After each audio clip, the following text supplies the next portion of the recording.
Colleen Barrett has been with Southwest Airlines from its humble beginnings with its first flights in 1971 with 4 Boeing aircraft and fewer than 70 employees. Today, as the President and Corporate Secretary of Southwest, she oversees an airline that, as of February 2005, had grown to 419 planes. It is the 4th largest major airline in America, flying more than 88 million passengers a year to 59 cities in 31 states. To say that we were of meager means would probably be an understatement. I was raised in Bellows Falls, Vermont, very tiny, typical little New England town, pretty hard to make a living. Neither of my parents had a college education. I really was raised by a very strict and kind of dominant father. My dad worked at the post office for many years, and he was an alcoholic and was not too good of a provider.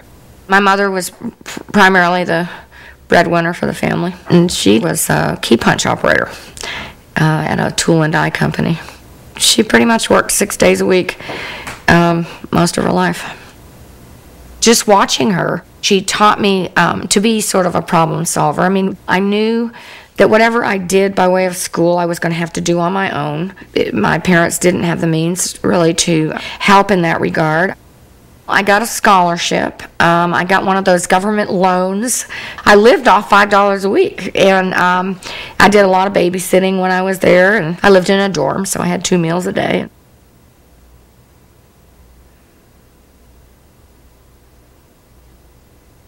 At the age of 21, my brother died a very tragic death. He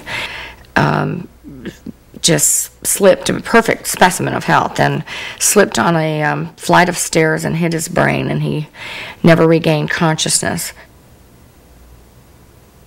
Every bad thing that happens teaches you something. I was legal secretary. I went to work eventually in San Antonio. I went to work for Herb Kelleher. Southwest formed in 1967. Herb was a lawyer, and he actually drew up the Articles of Incorporation. We beat all odds, truly.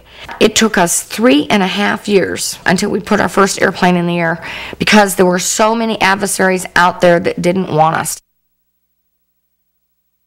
I don't define success in terms of money or title or position.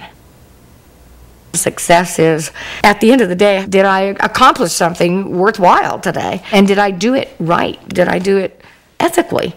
Did I do it because it was the right thing to do as opposed to because it was the expected thing to do?